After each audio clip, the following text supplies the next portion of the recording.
यह दिन हमारे जीवन में एक सुंदर और गहरी जागृति लेकर आया है। आज का हमारा सत्संग एक ऐसे विषय पर है जो हर उस जीवात्मा की कहानी है जिसे कुल मालिक की दया से नाम की दात मिली है। जब कोई भाग्यशाली रूह इस संसार की भटकन से थककर सच्चे सतगुरु के चरणों में पहुंचती है और सतगुरु दया करके उसे नामदान बख्शते हैं, तो यह कोई साधारण बात नहीं होती। यह तो मानो काल के बंधनों से छूटने का एक दिव्य अवसर होता है जो मालिक अपनी कृपा से हमें प्रदान करते हैं। लेकिन अक्सर नामदान मिलने के बाद हमारे मन में एक ढिलाई आ जाती है। हम सोचने लगते हैं कि अब तो हमें नाम मिल गया है और अब हमारा बेड़ा अपने आप पार हो जाएगा। हमें लगता है कि गुरु ने हमारा हाथ पकड़ लिया है, इसलिए अब हमें अधिक मेहनत करने की आवश्यकता नहीं है। लेकिन सच्चाई यह है कि यहीं से असली आध्यात्मिक यात्रा शुरू होती है। यह रास्ता आसान नहीं है। संत महात्मा इसे तलवार की धार पर चलने जैसा कठिन और बहुत सूक्ष्म मार्ग बताते हैं।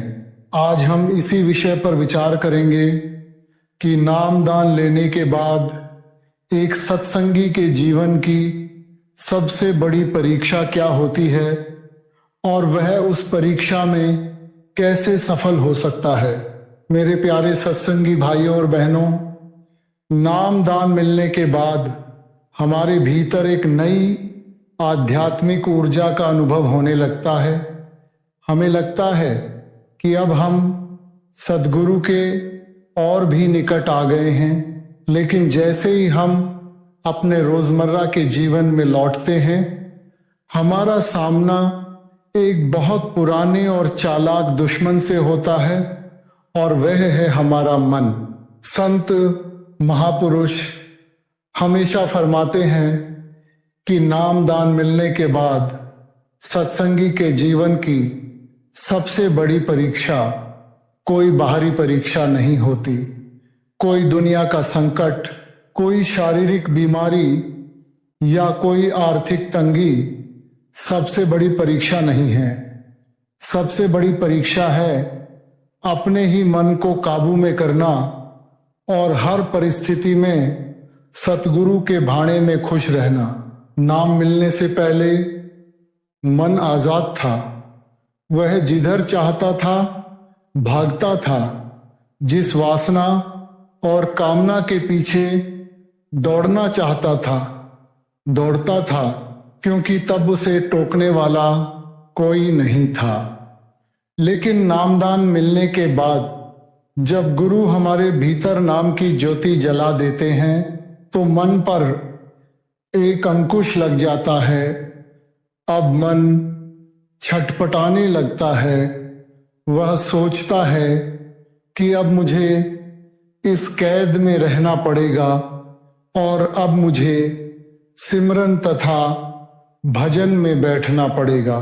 इसीलिए नामदान के तुरंत बाद मन अपनी पूरी ताकत से जीवात्मा पर हमला करता है। वह हमें तरह तरह के संदेहों में डालता है, हमारे भीतर आलस भरता है और हमें दुनिया के धंधों में इतना उलझा देता है कि हमारे पास सिमरन के लिए समय ही नहीं बचता। यही वह परीक्षा की घड़ी है जब आप सुबह 2:30 बजे या 3 बजे अलार्म लगाते हैं कि आज उठकर भजन सिमरन पर बैठना है, और ठीक उसी समय मन कहता है कि आज बहुत थकावट है, आज सो जाते हैं और कल पक्का बैठेंगे। बस यहीं पर परीक्षा शुरू हो जाती है। यह हर रोज की, हर पल की परीक्षा है। इस परीक्षा की गहराई को समझने के लिए हमें एक बहुत ही सुंदर और व्यवहारिक उदाहरण देखना होगा। जैसे एक साधारण सोने के टुकड़े को जब सुनार के पास ले जाया जाता है तो सुनार उसे सीधे गहना नहीं बना देता। वह सबसे पहले उस सोने को दहकती हुई आग की भट्ठी में डालता है। वह सोना आग में तपता है, लाल हो जाता है और उसकी सारी अशुद्धियां जलकर राख हो जाती हैं। जब सोना पूरी तरह शुद्ध हो जाता है, तब सुनार उस पर हथौड़ी की चोट मारकर उसे एक बेहद खूबसूरत और कीमती हार का रूप देता है। यदि सोना आग की तपन से डरकर भाग जाए या हथौड़ी की चोट सहने से मना कर दे, तो वह कभी राजघराने के गले का हार नहीं बन सकता। वह हमेशा एक तुच्छ धातु ही बना रहेगा। ठीक इसी प्रकार नामदान मिलने के बाद सतगुरु हमें अपनी दया की भट्ठी में डालते हैं। यह भट्ठी है हमारे प्रारब्ध कर्मों की, हमारे सुख दुख की और हमारे मन के विकारों की। जब हमारे जीवन में कोई दुख आता है, कोई तकलीफ आती है, या जब भजन पर बैठते समय मन शून्य में नहीं टिकता और भटकता है, तो वह वास्तव में गुरु की भट्ठी ही होती है, जो हमारी आत्मा को शुद्ध कर रही होती है। सत्संगी की परीक्षा ये है कि क्या वह उस तपन में, उस तकलीफ में भी अपने सतगुरु पर विश्वास बनाए रखता है या नहीं। क्या वह यह कह पाता है कि हे दाता, जो तू कर रहा है वह मेरे भले के लिए ही है। सत्संगी के जीवन में दूसरी सबसे बड़ी परीक्षा तब आती है जब उसे अपने ही प्रारब्ध कर्मों का भुगतान करना पड़ता है। कई बार नामदान लेने के बाद लोग शिकायत करते हैं कि जब से नाम लिया है हमारे घर में तकलीफें बढ़ गई हैं, बीमारियां आ गई हैं और काम धंधा मंदा हो गया है। यह एक बहुत बड़ा भ्रम है जो मन पैदा करता है। वास्तव में होता यह है कि जब सद्गुरु किसी जीव की बाह पकड़ते हैं तो वे चाहते हैं कि इस जीव का जो जन्मों के संचित कर्मों का खाता है, जो भारी कर्ज की पोटली है, उसे जल्द से जल्द निपटाकर साफ कर दिया जाए, ताकि रूह बिना किसी रुकावट के सचखंड की यात्रा कर सके। सतगुरु दया करके उस भारी कर्मों के पहाड़ को सिर्फ सुई की चुभन जितना हल्का कर देते हैं, लेकिन उस सुई की चुभन को सहते समय भी जो सत्संगी घबरा जाता है, जो गुरु पर शक करने लगता है, वह इस परीक्षा में अनुत्तीर्ण हो जाता है। हमें समझना होगा कि अगर हमारे पैर में कांटा चुभा है तो वह कांटा हमारे ही किसी पुराने कर्म का फल था, जो सतगुरु की दया से केवल एक मामूली खरोंच बनकर रह गया, नहीं तो वहां कोई बड़ी दुर्घटना लिखी थी। सच्चा सत्संगी वह है जो दुख के समय में भी हाथ जोड़कर कहता है कि दाता तेरा लाख लाख शुक्र है कि तूने इतने बड़े पहाड़ जैसे कष्ट को एक छोटी सी कंकड़ी में बदल दिया। इस परीक्षा में खरा उतरने का सबसे अचूक और एकमात्र तरीका है नियमित अभ्यास और पूर्ण समर्पण। जैसे एक छोटा बच्चा जब चलना सीखता है तो वह पहली ही बार में दौड़ने नहीं लगता। वह खड़ा होता है, 2 कदम चलता है और फिर गिर पड़ता है। उसे चोट भी लगती है और वह रोता भी है, लेकिन सोचो, क्या वह गिरकर चलना छोड़ देता है? नहीं, वह फिर से खड़ा होता है, अपनी माँ या पिता की उंगली पकड़ता है और फिर प्रयास करता है। माँ बाप भी उसे गिरते हुए देखते हैं, लेकिन वे उसे डांटते नहीं हैं, बल्कि प्यार से उठाकर उसकी धूल झाड़ते हैं और उसे फिर से खड़ा कर देते हैं। हमारे सतगुरु भी हमारे परमपिता हैं। जब हम भजन सिमरन के मार्ग पर चलते हुए बार बार गिरते हैं, जब हमारा मन भटक जाता है और जब हम दुनिया के मोह जाल में फंस जाते हैं तो वे हमसे निराश नहीं होते। वे बस यह देखते हैं कि क्या हमारा भाव सच्चा है, क्या हम गिरने के बाद दोबारा उठने की कोशिश कर रहे हैं या नहीं। सत्संगी को कभी भी इस बात से निराश नहीं होना चाहिए कि उसका मन भजन में नहीं लग रहा। सबसे महत्वपूर्ण बात यह है कि आप भजन पर बैठें तो सही, आपका बैठना ही आपकी जीत की पहली सीढ़ी है। चाहे मन कहीं भी जाए, आप अपने शरीर को उस आसन पर बिठाकर रखिए, सतगुरु के स्वरूप का ध्यान कीजिए और उन पवित्र 5 नामों का सिमरन करते रहिए। जब सतगुरु देखेंगे कि मेरा बच्चा इतनी कोशिश कर रहा है और बार बार गिरकर भी मेरी उंगली पकड़ने के लिए हाथ उठा रहा है, तो वे दया का हाथ बढ़ाएंगे और खींचकर अपनी गोद में बिठा लेंगे। मन की इस परीक्षा को जीतने के लिए संतों ने एक और बहुत ही सुंदर मिसाल दी है। एक बार एक राजा ने अपने राज्य के सबसे बेहतरीन घोड़ों के सवारों की परीक्षा लेने का फैसला किया। उसने एक जंगली और बेहद अड़ियल घोड़े को सबके सामने खड़ा किया और कहा कि जो भी इस घोड़े की सवारी करके इसे शांत कर देगा उसे भारी इनाम मिलेगा। कई बड़े बड़े शूरवीर आए, उन्होंने घोड़े की पीठ पर बैठने की कोशिश की, लेकिन घोड़े ने अपनी दुलत्ती मारकर सबको जमीन पर गिरा दिया। अंत में एक साधारण सा युवक आगे आया। उसने घोड़े की लगाम हाथ में ली, लेकिन वह तुरंत उसकी पीठ पर नहीं बैठा।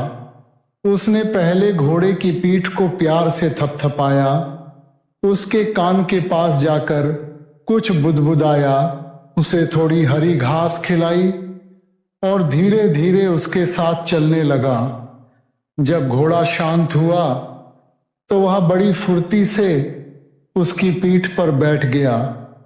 घोड़े ने 1-2 बार कूदने की कोशिश की, लेकिन युवक ने लगाम को ढीला छोड़ते हुए उसे सही दिशा दिखाई और देखते ही देखते वह अड़ियल घोड़ा पूरी तरह उसके काबू में आ गया। हमारा यह मन भी उसी जंगली घोड़े की तरह है। यदि हम इसे जबरदस्ती डंडे के जोर पर रोकना चाहेंगे तो यह और ज्यादा विद्रोह करेगा। इसे काबू करने का तरीका प्रेम है और वह युक्ति है सतगुरु का दिया हुआ नामदान। जब हम मन को समझाते हैं, उसे सत्संग के विचारों की खुराक देते हैं और उसे सिमरन के मीठे रस का स्वाद चखाते हैं, तो धीरे धीरे यह मन अपनी अड़ियल आदत छोड़ देता है। मन का स्वभाव है रस लेना। जब तक इसे संसार के गंदे और नाशवान विषयों का रस मिलता रहेगा, यह उधर ही भागेगा। लेकिन जैसे ही इसे सिमरन और शब्द का आंतरिक अलौकिक रस मिलने लगेगा, यह दुनिया के सारे रसों को फीका समझकर हमेशा के लिए शांत हो जाएगा। लेकिन इस यात्रा में सबसे बड़ा विघ्न जो आता है वह है हमारी खुद की बुद्धि। अक्सर पढ़े लिखे और बुद्धिमान लोग अध्यात्म के मार्ग पर बहुत जल्दी भटक जाते हैं, क्योंकि वे हर चीज को अपनी संकुचित बुद्धि की तराजू पर तौलने की कोशिश करते हैं। वे सोचने लगते हैं कि क्या सचमुच भीतर कोई आवाज सुनाई देती है, क्या सचमुच तीसरे तिल पर प्रकाश दिखता है, क्या गुरु सचमुच अंतर्यामी है। अध्यात्म बुद्धि का विषय नहीं है, यह तो पूर्ण विश्वास और श्रद्धा का मार्ग है। जहां बुद्धि की सीमा समाप्त होती है, वहीं से प्रेम और भक्ति का साम्राज्य शुरू होता है। जब तक हम गुरु को एक साधारण इंसान समझते रहेंगे, तब तक हम उनकी पूरी दया को ग्रहण नहीं कर पाएंगे। हमें यह समझना होगा कि सद्गुरु हाड़ मांस का पुतला नहीं है। वे तो उस अकाल पुरुष का साक्षात रूप हैं जो हमें इस मायावी नगरी से निकालने के लिए इस धरती पर आए हैं। जब हमारे भीतर यह अटूट विश्वास पैदा हो जाता है तो हमारी आधी से ज्यादा परेशानियां और परीक्षाएं स्वतः ही समाप्त हो जाती हैं। तब हमें लगने लगता है कि हमारे साथ जो कुछ भी हो रहा है, चाहे वह हमारी नज़र में अच्छा हो या बुरा, वह हमारे दाता की मौज है। संगत जी, सत्संगी के जीवन में एक और बहुत बारीक परीक्षा होती है जिसे हम सेवा की परीक्षा कहते हैं। कई बार सत्संगी तन और धन की सेवा तो बहुत उत्साह से करते हैं, लेकिन जैसे ही उनकी सेवा को कोई सराहता नहीं है या कोई दूसरा सत्संगी उनके काम में मेख निकालता है तो उनका मन उदास हो जाता है या उन्हें गुस्सा आ जाता है। वे सोचने लगते हैं कि हम इतनी मेहनत कर रहे हैं और हमें कोई इज्जत नहीं मिल रही।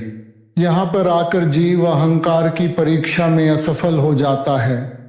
सेवा का असली अर्थ है अपने मैं को मिटाना और अपने अहंकार को शून्य करना। यदि सेवा करने के बाद हमारे भीतर यह भाव आ गया कि मैंने यह किया है, तो वह सेवा निष्फल हो जाती है। सच्ची सेवा वही है जो गुमनामी में बिना किसी मान बड़ाई की इच्छा के केवल अपने गुरु को प्रसन्न करने के लिए की जाए। जब हम इस भाव से सेवा करते हैं तो वह हमारे मन के मैल को धो देती है और हमारे भीतर दीनता तथा नम्रता का वास होता है। नम्रता ही वह गुण है जिसके बिना कोई भी रूहानी तरक्की नहीं कर सकती। संसार में रहते हुए एक सत्संगी की परीक्षा उसके परिवार और समाज के बीच भी होती है। नामदान का मतलब यह नहीं है कि हम अपने परिवार की जिम्मेदारियों से मुंह मोड़ लें या अपने सामाजिक फर्जों को पूरा करना बंद कर दें। कुछ लोग सोचते हैं कि अब तो हम सत्संगी हो गए, अब हमें घर बार से क्या लेना देना। संतों का मत गृहस्थ मार्ग है। हमें कीचड़ में कमल की तरह रहना है। हमें अपने परिवार में रहना है, बच्चों की परवरिश करनी है और नौकरी धंधा करना है, लेकिन अपने मन को हमेशा सतगुरु के चरणों से जोड़कर रखना है। जब हम अपने कर्तव्यों को निष्काम भाव से बिना किसी आसक्ति के पूरा करते हैं तो हमारा वह कर्म भी एक तरह की पूजा बन जाता है। हमें किसी को यह दिखाने की जरूरत नहीं है कि हम बहुत बड़े महात्मा बन गए हैं। हमारा व्यवहार, हमारी मीठी वाणी, हमारा धीरज और दूसरों के प्रति हमारा प्रेम ही हमारे सत्संगी होने का सबसे बड़ा प्रमाण होना चाहिए। जब लोग हमें देखकर कहें कि देखो यह सत्संगी है, इसका जीवन कितना शांत और पवित्र है, तब समझिए कि आप अपने व्यावहारिक जीवन की परीक्षा में खरे उतर रहे हैं। आज के इस पावन सत्संग में हमें इसी सत्य को अपने भीतर गहराई से उतारना है कि नाम दान मिलने के बाद हमारी असली परीक्षा शुरू हुई है। यह परीक्षा किसी दूसरे को दिखाने के लिए नहीं है, बल्कि यह हमारे अपने मन के साथ एक युद्ध है। इस युद्ध में हमें घबराना नहीं है, क्योंकि हमारे सेनापति खुद हमारे सतगुरु हैं। उन्होंने हमें जो नाम का हथियार दिया है वह अमोघ है। बस हमें उस हथियार का सही और नियमित उपयोग करना सीखना है। जब भी मन विचलित हो या जब भी जीवन में कोई संकट आए, आंखें बंद कीजिए, अपने तीसरे तिल पर ध्यान एकाग्र कीजिए और पूरे प्रेम व श्रद्धा से सिमरन शुरू कर दीजिए। आप महसूस करेंगे कि सतगुरु की दया की ठंडी फुहार आपके तपे हुए मन को शांत कर रही है। संगत जी, आपने देखा होगा कि जब कोई रस्सी पर चलने वाला कलाकार दो खंभों के बीच बंधी एक पतली सी रस्सी पर चलता है तो उसका पूरा ध्यान कहाँ होता है? वह नीचे खड़े तमाशबीनों को नहीं देखता, वह हवा में उड़ते पंछियों को नहीं देखता। उसका पैर एक एक इंच फूंक फूंक कर रस्सी पर पड़ता है और उसकी नज़र सामने के खंभे पर टिकी होती है। उसके हाथ में एक लंबा डंडा होता है जो उसका संतुलन बनाए रखता है।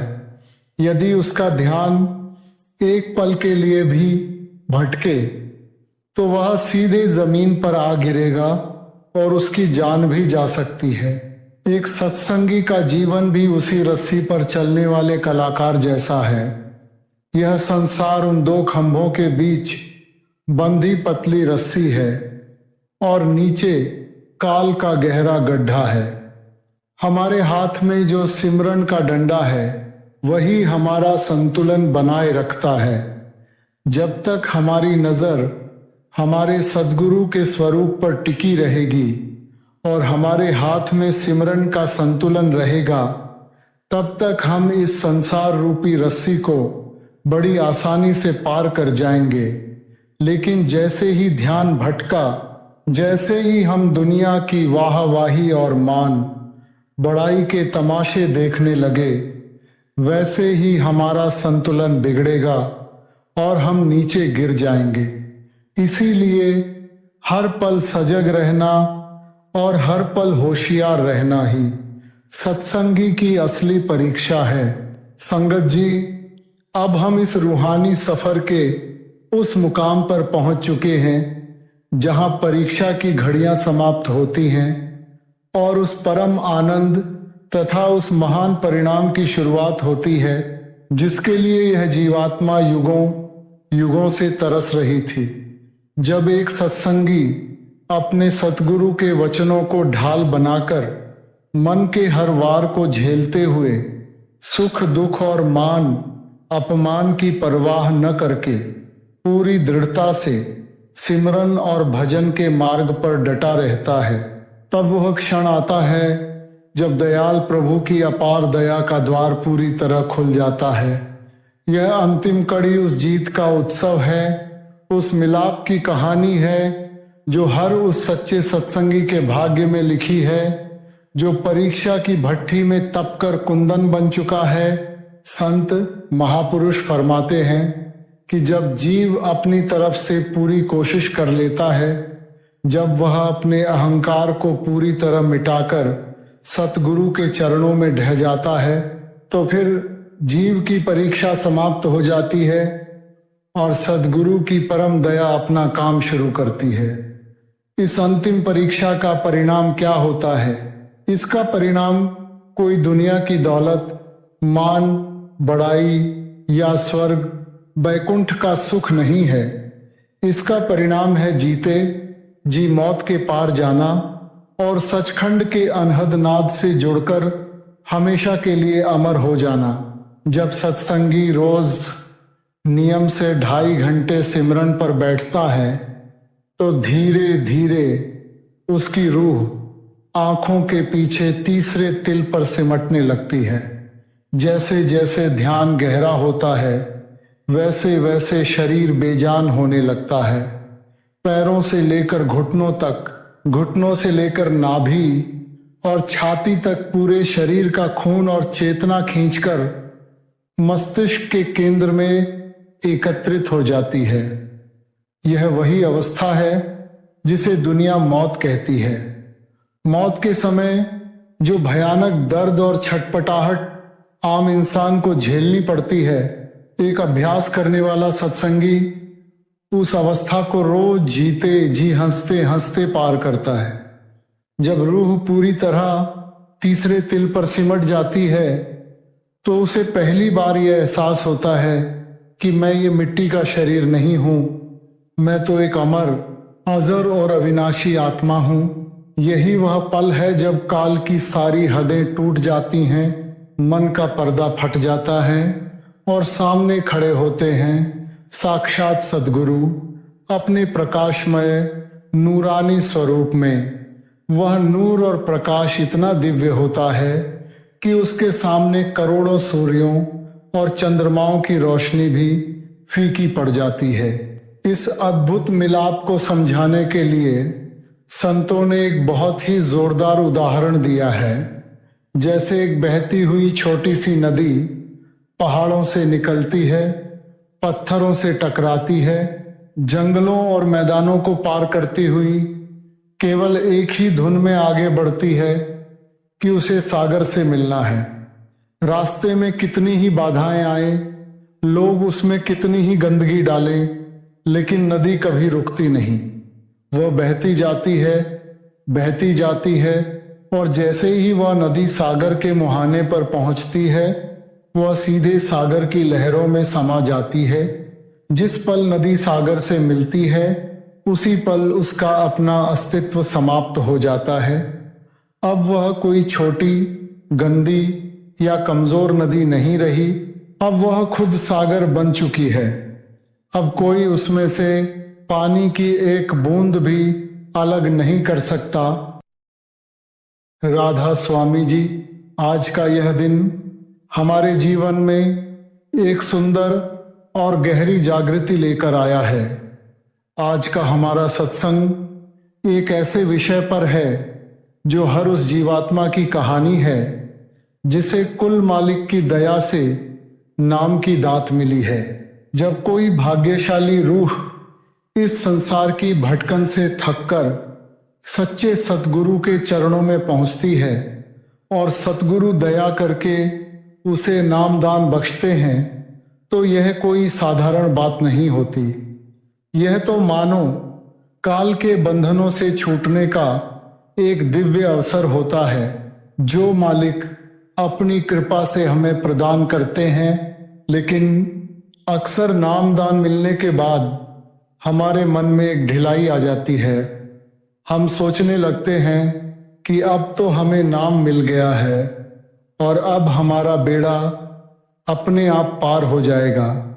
हमें लगता है कि गुरु ने हमारा हाथ पकड़ लिया है, इसलिए अब हमें अधिक मेहनत करने की आवश्यकता नहीं है। लेकिन सच्चाई यह है कि यहीं से असली आध्यात्मिक यात्रा शुरू होती है। यह रास्ता आसान नहीं है।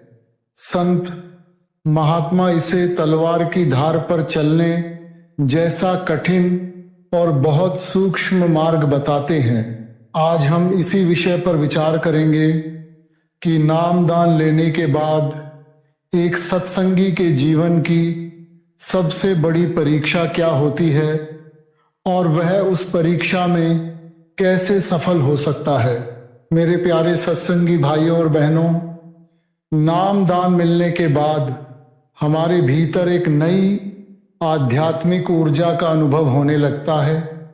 हमें लगता है कि अब हम सद्गुरु के और भी निकट आ गए हैं। लेकिन जैसे ही हम अपने रोजमर्रा के जीवन में लौटते हैं, हमारा सामना एक बहुत पुराने और चालाक दुश्मन से होता है और वह है हमारा मन। संत महापुरुष हमेशा फरमाते हैं कि नामदान मिलने के बाद सत्संगी के जीवन की सबसे बड़ी परीक्षा कोई बाहरी परीक्षा नहीं होती। कोई दुनिया का संकट, कोई शारीरिक बीमारी या कोई आर्थिक तंगी सबसे बड़ी परीक्षा नहीं है। सबसे बड़ी परीक्षा है अपने ही मन को काबू में करना और हर परिस्थिति में सतगुरु के भाणे में खुश रहना। नाम मिलने से पहले मन आजाद था। वह जिधर चाहता था भागता था। जिस वासना और कामना के पीछे दौड़ना चाहता था दौड़ता था, क्योंकि तब उसे टोकने वाला कोई नहीं था। लेकिन नामदान मिलने के बाद जब गुरु हमारे भीतर नाम की ज्योति जला देते हैं तो मन पर एक अंकुश लग जाता है। अब मन छटपटाने लगता है। वह सोचता है कि अब मुझे इस कैद में रहना पड़ेगा और अब मुझे सिमरन तथा भजन में बैठना पड़ेगा। इसीलिए नामदान के तुरंत बाद मन अपनी पूरी ताकत से जीवात्मा पर हमला करता है। वह हमें तरह तरह के संदेहों में डालता है, हमारे भीतर आलस भरता है।